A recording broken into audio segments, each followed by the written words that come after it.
А у меня целая корзина, вот такая большая, зеленых помидор.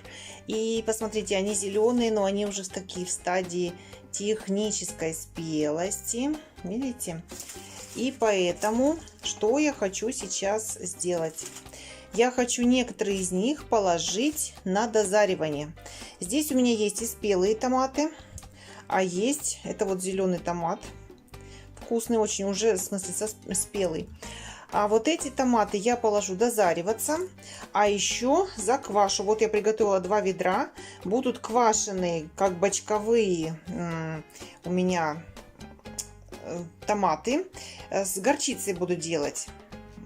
Дело в том, что собираюсь я в отпуск, и возиться, если честно, мне с ними сильно некогда. Сливать, закатывать, поэтому я решила взять ведра, поставлю в прохладное место, и пусть они у меня 2 недели, пока я буду в отпуске, будут кваситься, а потом приеду и буду уже смотреть, что и как. Сейчас переберу все томатики, покажу, как я поставлю на дозаривание.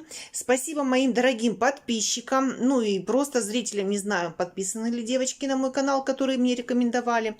Я в своем Дзен-канале разместила просьбу, потому что никогда сама не дозаривала томаты. Я дозаривала перцы, у меня это хорошо получалось, а вот с томатами опыта не было. Мне подсказали, как сделать, что сделать. Сейчас вам тоже расскажу, поделюсь этим секретом. Отдельно буду складывать томаты, которые на дозаривание, вот в такую, потом я их переложу. А которые квасить сюда, которые я буду дозаривать, их я мыть не буду. Оставлю прям грязными. А которые квасить, те, конечно, помою. Ну, смотрю, чтобы не были порченые. Сейчас расскажу вам. Так, еще у меня еще спелые есть, представляете? Вот такие. Вот конфетки такие маленькие. Классные. Много спелых собрала. Каждый год у меня получается, вот это уже надо обрезать. Каждый год получается много зеленых томатов. Я их квашу. Мне очень нравятся рассольники с зеленых томатов, даже больше, чем с огурцов. Зимой просто красота.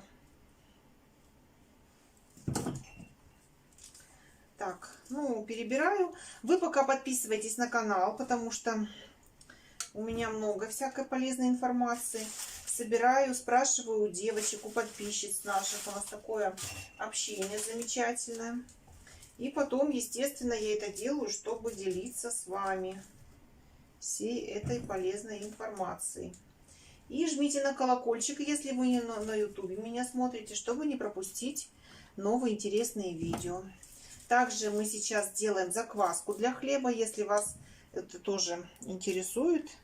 Давно вы хотели сделать закваску, испечь собственный хлеб, то подписывайтесь на канал. Тоже краснеет, даже начинает помидор. Самое то на дозаривание. Так, и теперь я отобрала томаты, которые у нас пойдут на дозаривание. Ну, которые я планирую до Нового года сохранить, чтобы они, ну, дозревали и потом к новогоднему столу. Если они созреют раньше, я просто положу их в холодильник, и они будут ждать Нового года. Я думаю, что все равно где-то 1,5 месяца уйдет на их созревание. Потом просто можно в ящик холодильника положить, и они дальше будут храниться. Значит, что нам нужно сделать? Мы отобрали томаты. Если есть возможность, оторвать, конечно, вот эти штучки, чтобы они, плодоножки, чтобы они не поранили соседние томатики. И желательно дальше, что мы делаем? Можно взять ящик. Я решила взять вот такую корзину, в которой я собираю урожай. Нам нужно, чтобы вот здесь вот все проветривалось, чтобы они у нас не испортились, не задохнулись там. Поэтому ящик я имею в виду взять либо картонную коробку, либо ящик из-под фруктов, которые продают виноград, вот такие вот пластиковые, ну, ящик, в которых мы сажали с вами ранние кабачки. Помните? Если не помните, как мы сажали ранние кабачки в ящике из-под фруктов, я обязательно оставлю ссылочку вот здесь наверху и внизу в описании под этим видео. Итак, мы должны выложить томаты в ряд. Желательно в один слой, но возможно у меня здесь получится и в 2 слоя. Я просто их переложу салфеткой на всякий случай и буду следить. Ну, хотя бы раз в неделю заглядывать и смотреть, что с ними происходит. Так, выкладываю томаты в один слой. А может быть, один слой будет. И что-то с ними еще нужно будет сделать.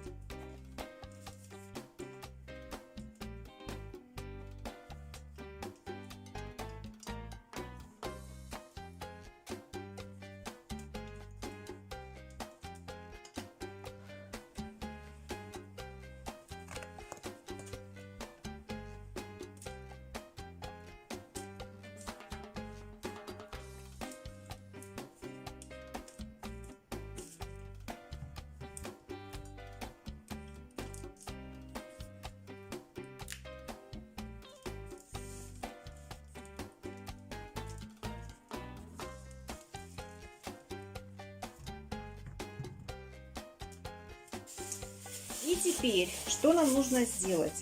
Нам нужно сюда положить какой-то фрукт спелый, длительного хранения. Спелый томат мы сюда не можем положить, потому что он у нас испортится очень быстро.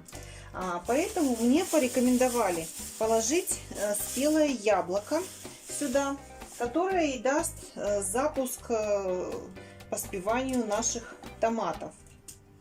Можно положить банан, что-нибудь такое. Ну вот мне сказали, что яблоко. Пробую с яблоком. Дальше. Сейчас я все это опять накрою полотенцем и поставлю в прохладное место. Ну, желательно затененное, не надо ставить на солнце. И вот здесь вот они у меня будут проветриваться через все это, через корзинку. И будут спеть. Раз в 2 недели я буду сюда заглядывать и смотреть. Если какие-то томаты сильно поспеют, то я просто их уберу отсюда и положу в холодильник. Ну а теперь переходим к квашеным томатам. Приготовила я томаты для квашения. Вот в таких ведрах буду. Напомню, сейчас все сделаю и поставлю их в холодное место, потому что я уезжаю в отпуск на 2 недели. Мне нет времени за ними следить. Вы помните, что когда мы с вами квасим огурцы, жидкость немножко поднимается и начинает переливаться через край. Так как здесь мне следить будет за ними некогда, смотрите, я оставляю по 5 сантиметров вот здесь вот с краю, для того, чтобы выходили газы, все это бурлило, и при этом ничего у меня не выливалось. Вот таким образом я заливаю воду. Здесь мало, здесь я просто посчитала, сколько у меня здесь будет жидкости. Теперь я размешаю отдельно соль. Значит, у меня здесь будет 2,5 литра вот этого рассола. На каждый литр мы должны положить 3 столовые ложки соли. У меня такая знатная столовая ложка старинная. Мужу по наследству перешла. Вот ее полную сыплю. То есть 2 литра, это 6 ложек. 7 ложек я положу. 2. 3, 4, 5. Не бойтесь, соленой не будет, потому что в процессе того, как помидоры будут кваситься, соль, она как бы нейтрализуется, поэтому сильно соленой не будет. Будет все хорошо.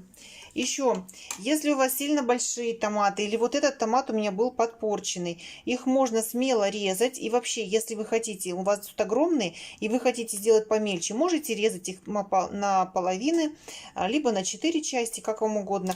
Все проквасится, будет замечательно. Я использую вот такую крупную соль. Так, и еще нам нужно обязательно горчичный порошок. Вот такой. Горчичного порошка я кладу обычно 1 столовую ложку на литр воды. Ну вот здесь у меня 2, поэтому На глаз можно, если честно. Я очень много делаю на глаз. 2 столовые ложки. Ну, просто это делаю часто уже.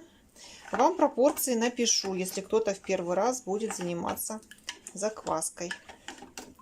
Размешиваем как можем. В процессе вот здесь в ведре он обязательно еще растворится. Это соль. Она, конечно. Так. Все равно растворим. Заливаю сверху.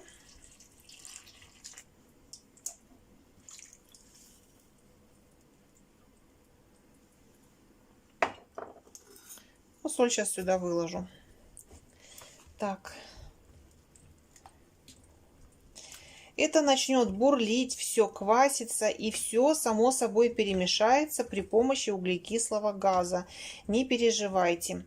На дно я положила листик хрена. Все, больше никаких специй я класть не буду. Вот так вот все это получается. Сейчас я сюда доложу еще соль. Значит, потом мы просто берем, закрываем крышечкой вот так вот и ставим в прохладное место, как я уже сказала. И будет прекрасная у вас закуска или для борщика, или короче, делайте, что хотите. Можно добавлять даже в салаты. Их будет очень-очень вкусно. А закуска так вообще прекрасная. В рассольнике, конечно. Забыла, как называется. Ну вот, готовьте по моему рецепту. Все пропорции я напишу внизу в описании. И оставлю вам ссылочку на квашеные огурцы, как из бочки. Подписывайтесь на канал. С нами всегда вкусно, полезно. Ну и все в дело, ничего не выбрасываем.